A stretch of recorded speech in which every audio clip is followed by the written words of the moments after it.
absolutely. So that positivity is going to be huge. Loic Rabier in the pits, and so too Vasilios Beleziotis for Bleu Mercure then, as they make their last stop of the race with 38 minutes to go.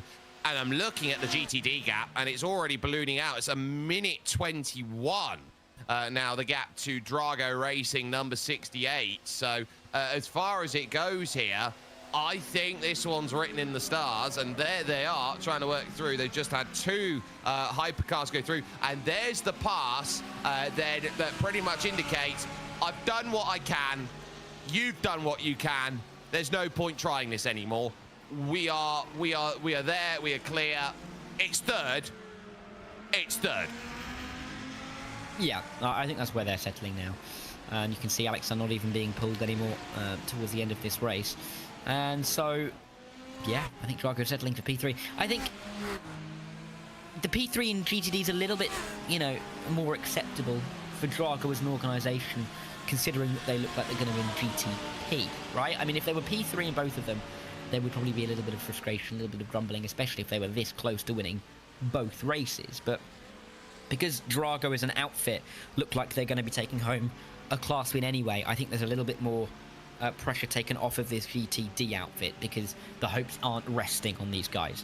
And they've done such a good job and tried their best to pick it up and catch after Williams, but they just haven't been able to do it. Elvis Rankin in for the final stop with 36 minutes left on the clock. So that's not even going to be close to getting that one in as far as it's needed. So Elvis Rankin knows he's going to drop back, but how much? Because BMW M Team Redline, they're going to need, what, 17 seconds on the stop? They're not going to find that. But they do know that as far as their stop goes, they do have that one final run to get them over the line.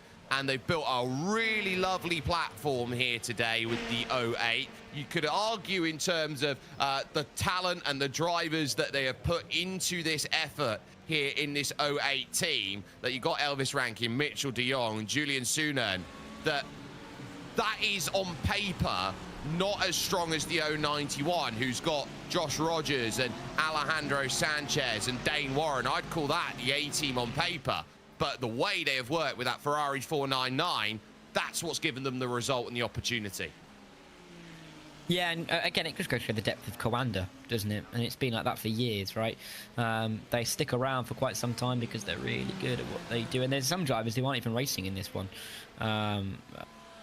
who are more than good enough as Opsplit, more than good enough to fit into some of these teams that are part of that Coanda stable. So, yeah, no wonder that they're at the front once again. And you're right, to even, you know, in your mind, the A team being the one behind just goes to show that there is a pretty level playing field, and either team realistically could win. Just needs to have a little bit of luck go their way. Yeah, over the course of the 24-hour race.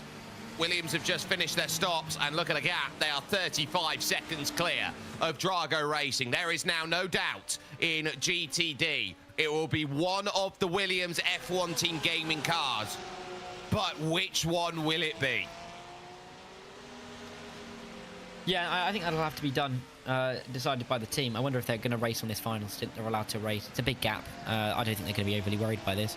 33 seconds. Unless you crash, you're going to lose this even by fighting. Do they race? Do they bunch up? We'll wait and see.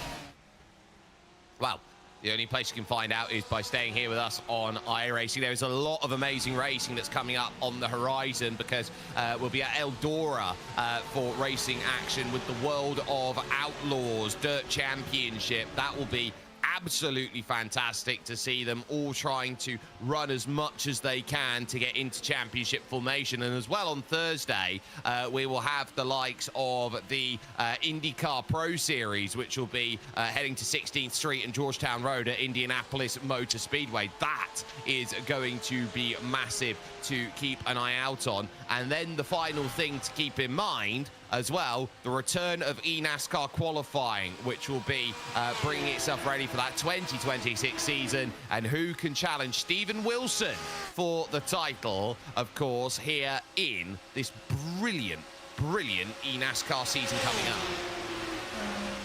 Yeah, and so much to look forward to on the iRacing network. So much Pass the lead.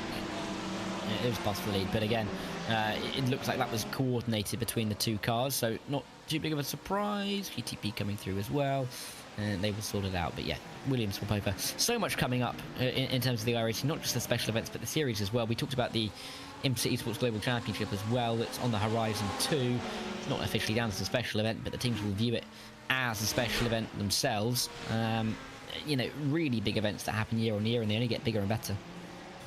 Big scare there for Dulatra Automotive by Major's Garage. They were in the grass coming out of the King because there was no love given by Parker White and Beckham just here. They said, no, wait, and Dulatra said, no, we'll go around the outside. And Darius Andre very nearly went round the outside into the grass and spun the car around almost there. So had to be very controlled on the steering to make sure that that car continued to point straight.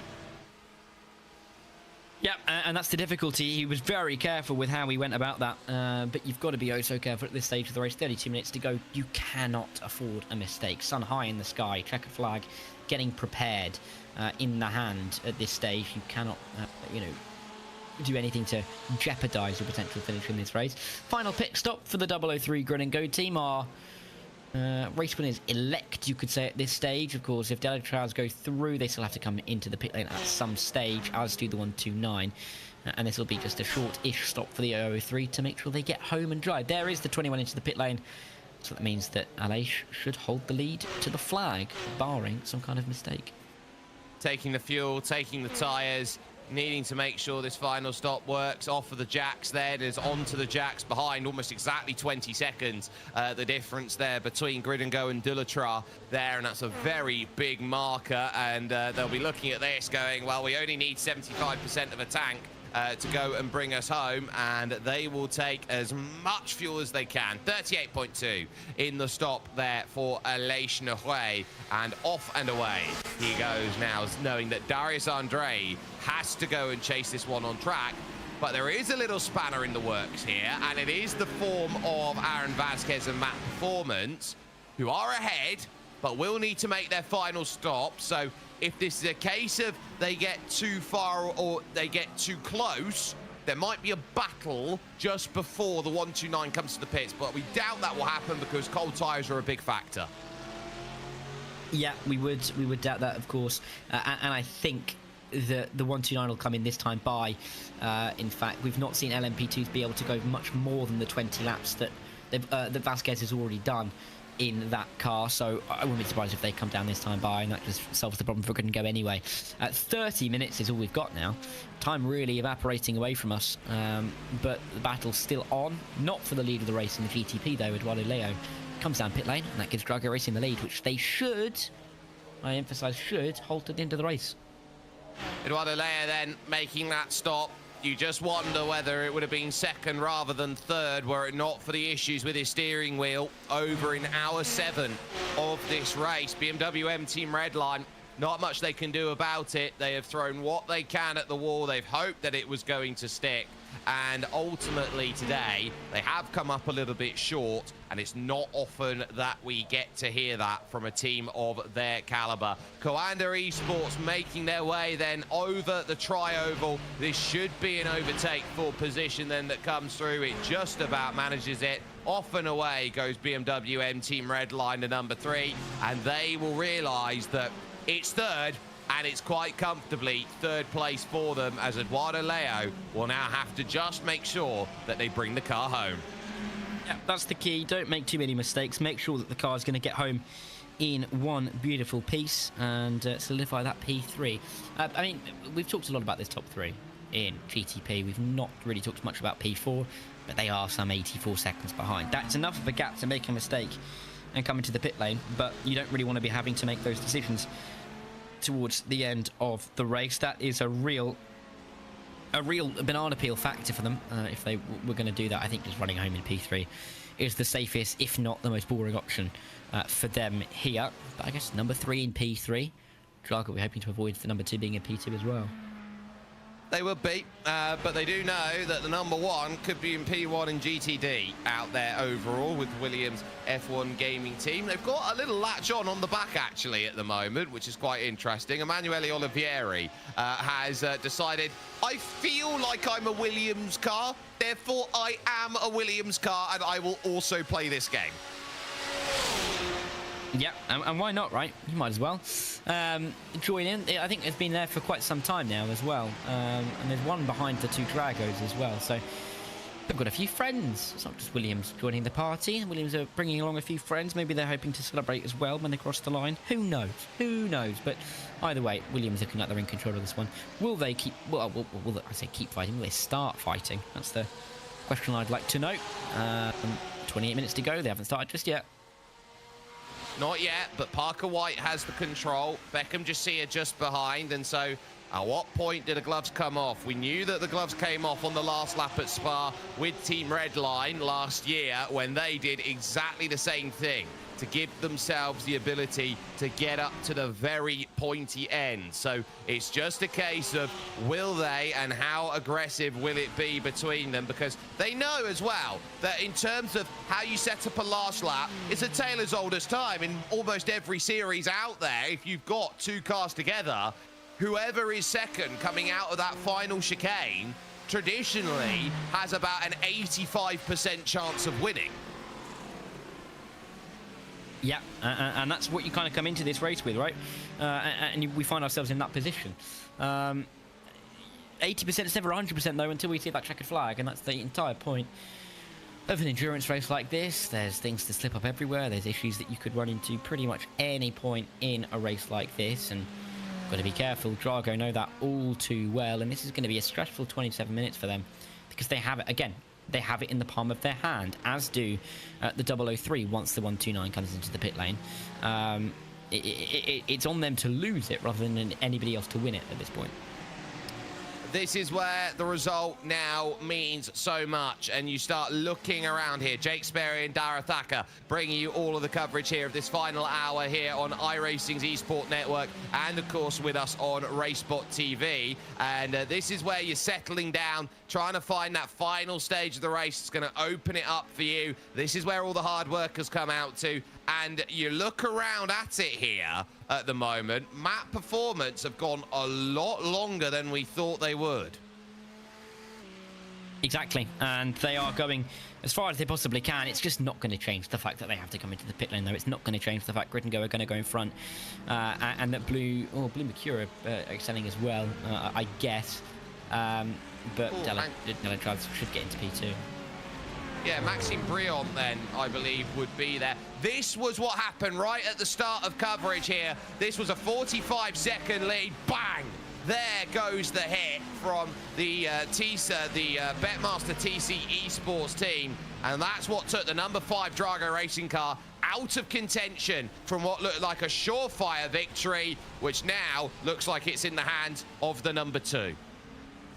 Yeah, and that moment was the big one that really decided and really changed the face of this race, didn't it? As we worked our way towards the latter stages of this one. And it's really interesting, I think, to see how they've kept in the race, but also it's allowed that Drago car towards the front of the field, that Commander and Redline team, that they all had the chance to win the race from that moment. They all were in range, and we had a lot of time over the course of this race as the 129 comes in our stint towards the last few hours, where there were a lot of those GTP hypercars that were in contention for the race win. It ended up being so that Drago have nailed the strategy and have come out 35 seconds in front, kind of out of nowhere.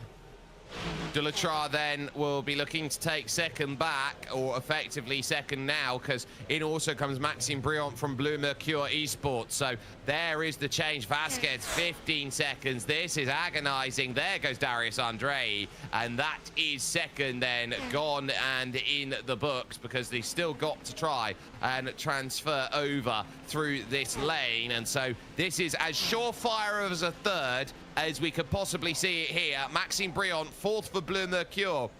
That's how far away from the podium they are. That's not bad on a first go. Not at all. And it's been a great race for Bleu Mercure all the way through. And great livery as well, by the way. I know we haven't mentioned that yet, but I really do like that livery that they have brought to the party. So yeah, not just looking good, racing good, and it seems as though they're going to be a name we have to talk about in the future as well, going into future special events, going into future endurance races that we will be seeing on the Iracing Esports Network over the course of this year and in future years as well. And yeah, there's just so much to look forward to. This race every single year, at the start of the year, mid-January, gives us reason to be hopeful for the year ahead in sim racing. And we've seen so much today to give us that much hope. We absolutely have, and this is a bright spark on what is a 2026 coming up, where some of the best teams in the world are making themselves known at just the right times to say we are challengers everywhere, not just here, not just right now in Daytona. Every circuit, every car combination, every track, we are going to be challengers, and you just watch us. That's the way that it's starting to stack out as far as this race goes. Dulatrar, give them credit. They have brought the gap to 15 seconds to grid and go. The issue that you run into with Dulatrar right now, they need a lot more time to bring that back. Darius Andre's done a good bit of work, but right now, Aleix Nahuay has just managed the final stage of this race. Yeah, and managing is what they have to be doing. We talked about it kind of when we got on with 6 hours to go, that you could start to manage at that point, but it's still 6 hours. It's a huge chunk of the race that is still left to run. Realistically, you only want to be starting to manage towards the end of the race. You want to be moving forward before that. But now, you really have to manage. You have to get to the end of the race. There's no other way about it. If you are not gaining on the cars around you, a little bit wide there from one of our GTDs, you just have to make sure you get to the end. Make sure you finish the race. Get yourself that finishing position and walk into your next races with a little bit of confidence and a little bit of a boost that you have indeed finished the Daytona 24. Like 22 minutes to go. Drago, get to the end. Coanda, get to the end. Redline, they've just got to get to the end. They are pretty much set in their positions without major incident, which we, well, would hope not to see towards the end, or at least Drago will hope not to see and hope not to be a part of it.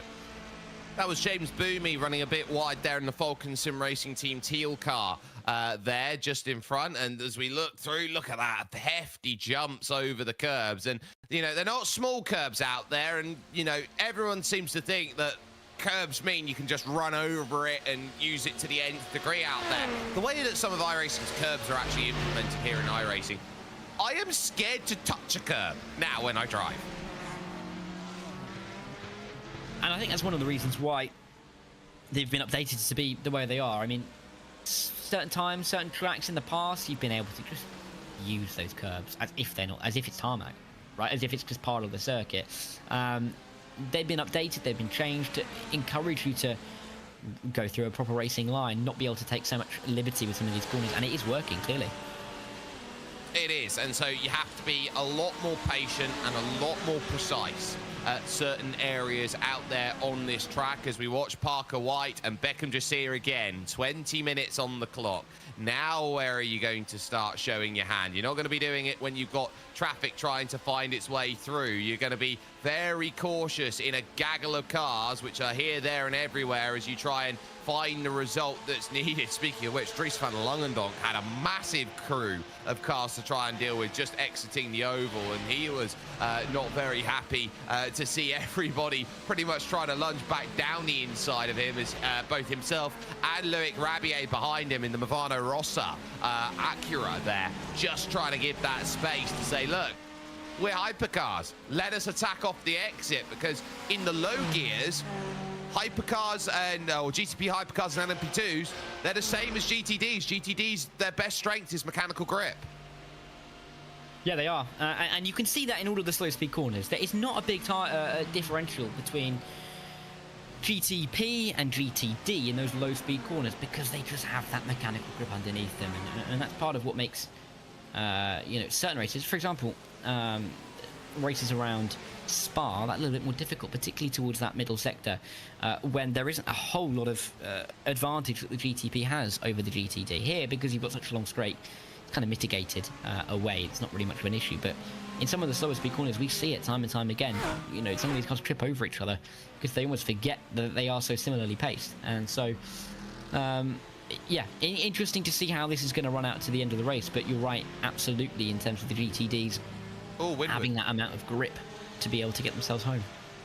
Winwood Esport by Sensor Haptics, they have got a penalty, and that is going to hit them hard because it is speeding on pit entry by the looks of it. So they're going to be in the box for at least another 40 seconds.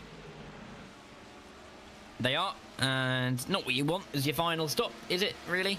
But at least you're not the 909, which are back in the pit lane for another 13 minutes. Here's the 33. What happened? Oh, that's Alex Dunn.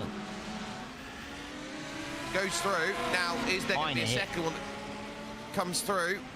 I think it's just a bit of he tried to let himself know with Alex Dunn there that he wasn't happy, and then he gets turned for his troubles. You never use your car as a weapon. What was Ethan thinking?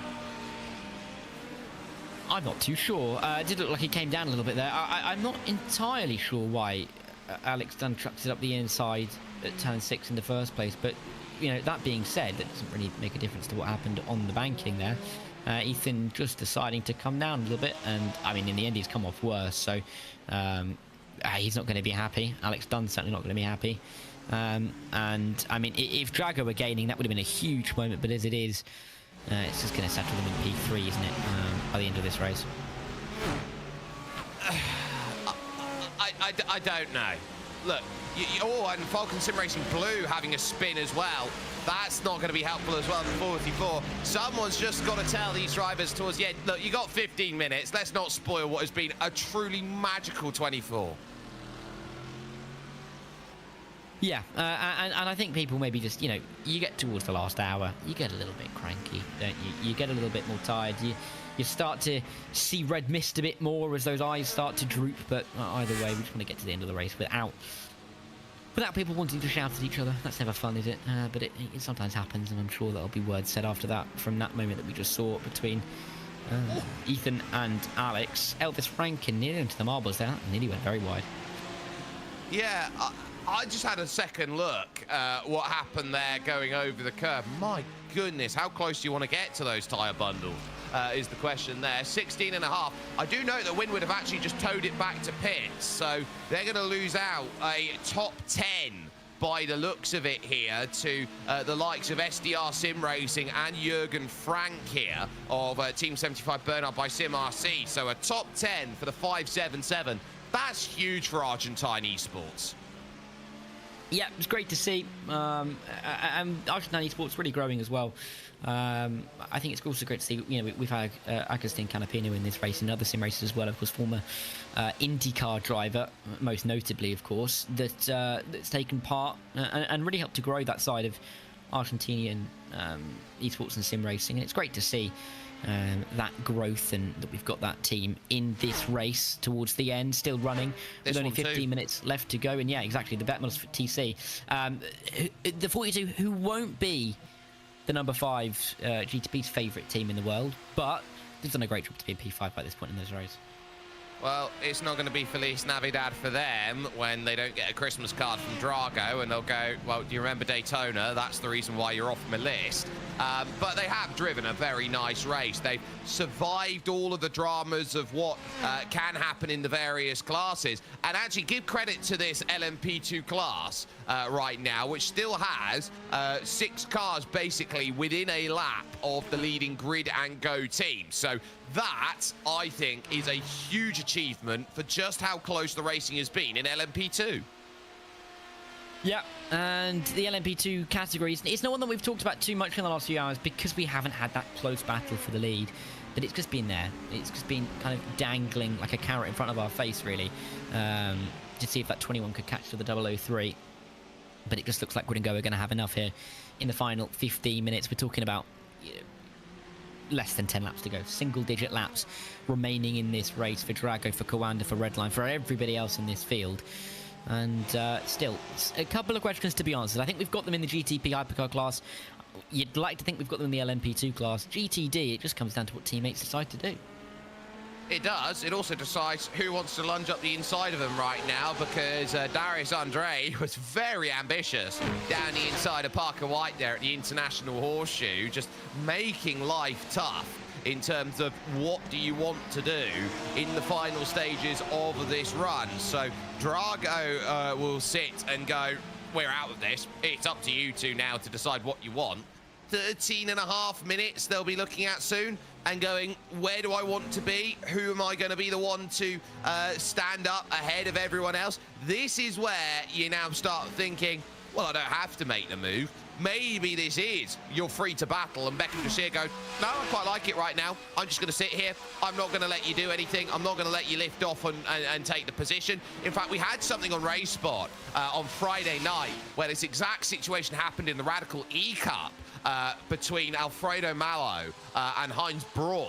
And it was very much a case of Braun lifted off going into the final chicane and then stole it back going into the final corners. Yeah, and that toing and froing could very well be featured here. I mean, there's three cars. Three-car push. Yeah, suctioned together down that main straight. I mean, you could throw a blanket over all three of those and warm a couple of those cars up if they're not heated enough already. Into turn one, they'll split up a little bit of a back off from the cars behind. You don't want to hit the car in front, and they've been running like this for hour after hour for so long. Really incredible precision for this long, and to keep focus as well. It's incredible. And some people will think, why is the Blue Mercure car of Emanuele Olivieri pushing the two Williams cars? And actually, what you've got to remember is, this is a big community. Drivers will remember what drivers did at certain points in time. And this will be the sort of, I want you two guys or one of you two teams to go out there and win. So what I'm going to do is I'm going to help you out a bit in the hope that somewhere down the road, this is an IOU. I think that's what the number 9's going to be hoping for. I'm not sure that's how Williams are going to view it, right? I mean, they're already winning the race. They feel pretty comfortable. They'll just see this as the number 9, just wanting to hop along, really. Of course, you're absolutely right. They'll probably want a favour return at some point. But, yeah, I think Williams are kind of just focusing in on themselves and won't really care what's going on behind them. You know, that car's 7 laps down for Blue Mercure. But I guess as well, if you're gonna try and make friends as a new team in some of these special events, you want to make them some of the class winners. Absolutely you do, and you want to do it with two absolutely stellar drivers out there in Parker White and Beckham Jasir again.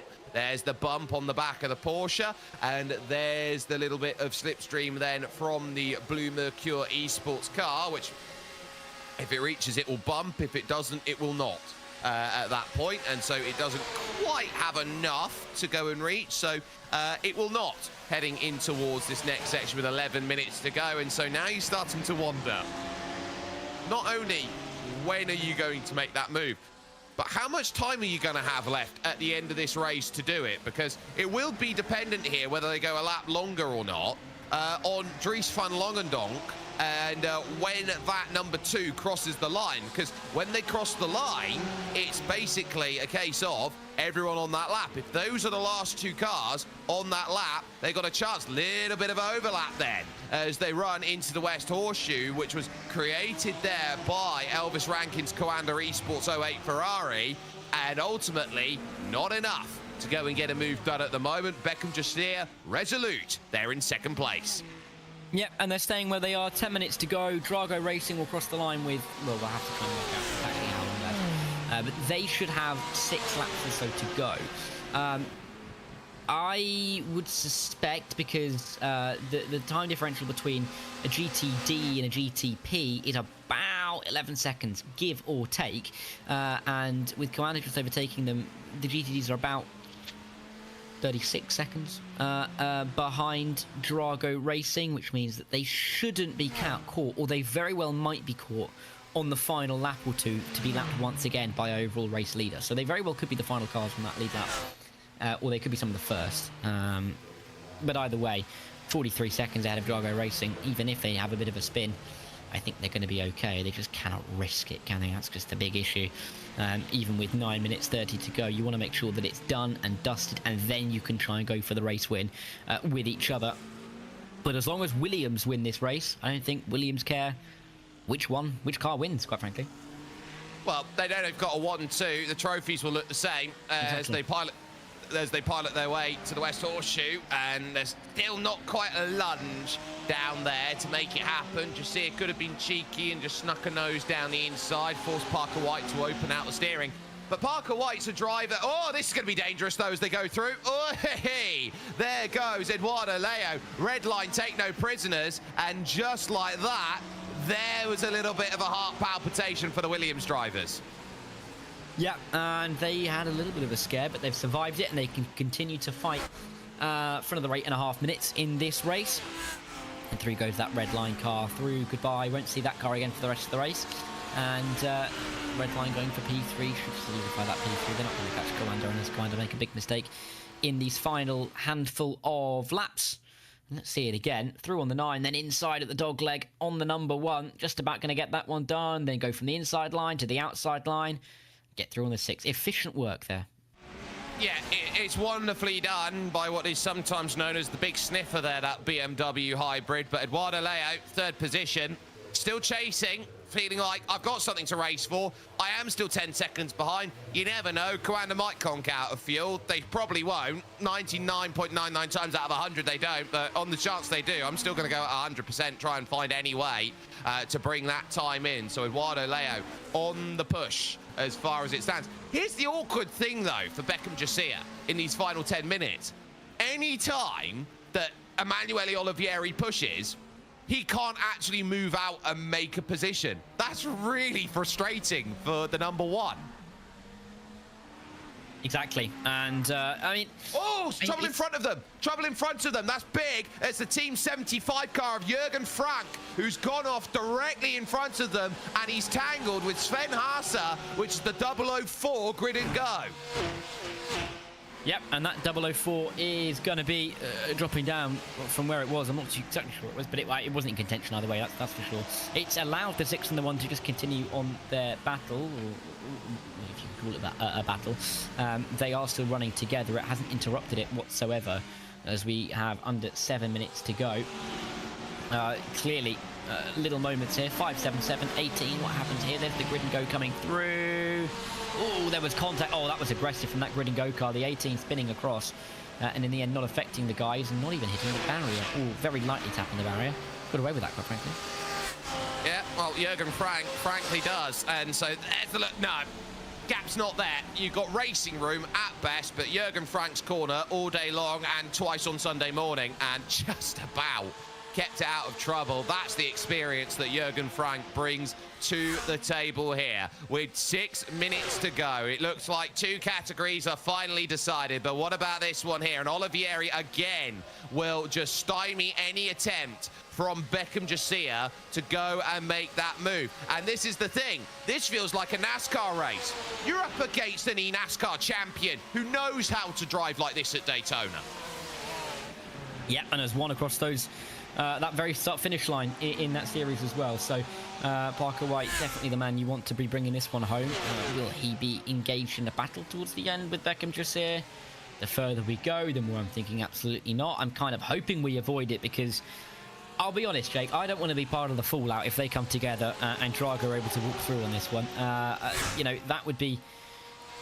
that wouldn't be a fun conversation to be a part of. But the number 1 is just sitting there. I think as well, the fact that the 9 is there just keeping them honest also makes them just not want to do anything different, because the 9 is sitting there with them. Why would you want to then risk maybe going side by side and then maybe getting hit by even the 9 car? It just doesn't feel worth it with 5 minutes to go. It doesn't, but now you're starting to wonder what you need. And again, I will push a bit more, maybe lisking out half a car alongside, say, I'm going to get in your mirror a little bit. I'm gonna keep you honest at this stage, says Beckham Jasir to Parker White. And they will play this game of, do you want it? Do you not want it? Do you need that position? Do you not need that position? Again, they can't afford to play too many games, but they are probably looking around at about 3 laps of racing left. And Dries van Longendonk, for example, is making his way through the turn 1 and 2 banking. These drivers through the 3 and 4 banking. That's going to be very close, whether it's going to be these drivers having 1 lap or 2 to fight for it. Yeah, indeed. And when Drago crossed the line, there should be another 3 to go because we've passed that point of 4 minutes 39 in which we'd have an extra lap, and we're not going to get down to 3 minutes 6 or so. So there will be 3 laps to go for Drago and everyone behind it when they cross the line. Not long to go then. We're already down to the final, couple of laps. We've done 901 over the course of the race. We have crossed that 900 lap threshold. And we're going to get to about 904, 905 by the end of this race. Incredible length.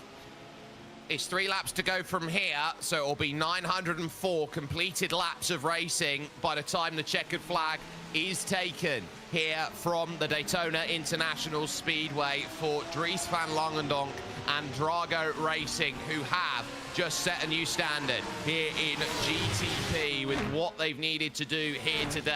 But it's all about the run that you've gone to get to this place, because this was not the team that was leading the entire way. This was the car that had to find a way to fight back and then convert its strategy to something successful. And in the final 6 hours, they held strong and have got the numbers correct against Coanda and Redline. Not often you get to say that.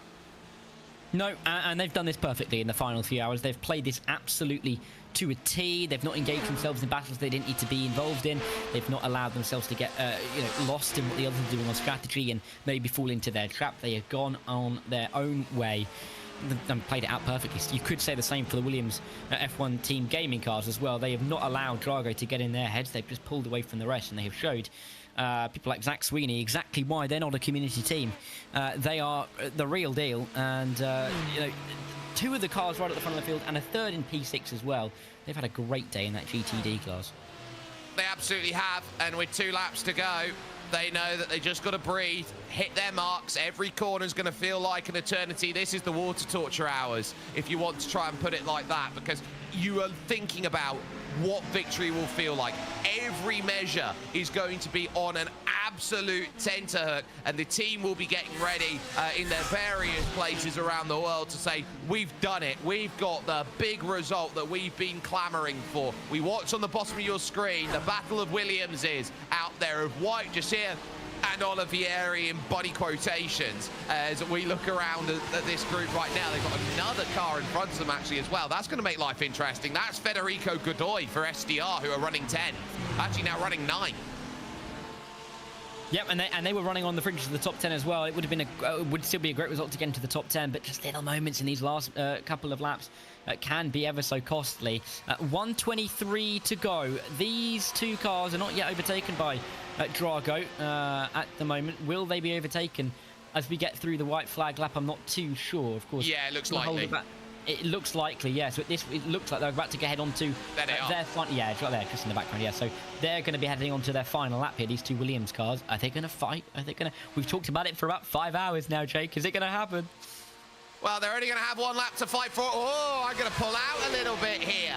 Try and see if I can get a run, and here it comes. Then from Beckham just here. He wants a push. Oh, and he's going to push Van Langendonk up high as we start the final lap of this race. They're going to lead on each other here into turn 1. They know how important this is. Now they've been given license to attack. And in towards turn 1, it is going to be Parker White who holds, lunges down the inside. Oh, gets a tag there from Godoy, there of SDR, and it now sets up the opportunity here for them. International Horseshoe. No look from Beckham just here. Not surprised to see no look here, because you've still got all that oval banking to go and make it happen. Williams, no, it's one of these 2, but don't do anything silly. They have put risk in the factor. They've got the lights behind them. Maxime Briant trying to get through. They've got Isaac Phelps in the 002 trying to make some progress through as well. They'll want them to wait to the banking, and they're just about to hit it. Officially 24 hours hit on the clock. We've gone twice round it, and now on this final attempt, who is going to stave off the charge of what they've got? This is brilliant between the Jasir sitting and waiting here with Parker White. Do you go now, or do you go later? Because I think he's going to try and just see this push around into the chicane. We'll go Dries van Langendonk, because he knows that with his number 2, the day is going to be written in folklore for this team that started off as the little team that could. It was one of those teams that just needed the perfect spark to get there. Now they stand on the giants of Coanda and Redline. Drago get the win in GTP Hypercar. It's on for LMP and GTD as well, but GTD now comes to a drag race form finish. It's Parker White who's going to get it. A try in the grass does not work for Beckham Jasiah. Brilliantly done, and now we wait for Elation Hui to come over towards the line, because the 003 has walked through on a treacherous tightrope here today. Fought so hard with effect simulations in the final 6 hours of this race, and what's fitting is that effect simulations car, they are going to pass on the top there and stay behind. Sasha Lehman says, we were that close, but it is Elation Hui and Grid and Go who finally get the result that their team numbers deserve. A win in LMP2. Dara, a truly legendary Daytona 24. Yeah, 3 races that went all the way towards the end. We had, lead changes in the final 6 hours in all 3 classes. We had leaders taken out of contention towards the end of the race. We've had new drivers win. We've had old drivers win as well. We've not just had great battles all the way throughout the race. We've also had a really interesting storyline in each one of these classes. GTD with Williams at the front of the field. How were they going to play it? They fought at the end. In the end, it didn't really make much of a difference. The 6 still coming out on top. Drago nailing the strategy, and Grid and Go staving off any kind of fight from anybody who would still challenge them after a couple of drivers fell by the wayside. But what a way to end this 24 hours. And the donuts begin for Drago, who now start this 2026 season as the favourites, and with the likes of Drago and Williams. Both the Williams F1 Team Gaming 2 car and the number 2 Drago Racing car have booked their place in the IMSA Esports Global Championship for 2026. Let's get confirmation of result then up on your screen here, ladies and gentlemen, here on iRacing. And of course, here with the work we've done with RaceSpot, Dries van Longendonk will take it for Drago Racing here in the iRacing 24 Hours of Daytona, powered by VCO. They will take the win by 34 seconds over Elvis Rankin and the Coanda Esports 08, with BMW M Team Redline finishing off in 3rd. Porsche Coanda 091 would be 4th, the first of those a lap down, with the BMW M Team Budosud Plus competition team 5th at 2 laps adrift. Loic Rabier from Havana Rossa would be 6th, ahead of that Drago Racing number 5, which had every chance today to win that race, and unfortunately with 5 hours to go, it all unraveled. Andrea Barilaro and Havana Rossa will be 8th, with the last finisher in your GTP Hypercar field, Kevin Hayes, in 9th, as it will be Grid and Go Esports 426 laps down, Isaac Phelps there to 002, finishing off in 10th. And then your retirees, Sam Keita there for Team Redline's number 4. You then had the likes of the Grid and Go 001, fiercely forward Red running into troubles early on, and so too WSR Esports Blue, who had Adam State behind the wheel at the time. Dara Thacker running through your LMP2 results.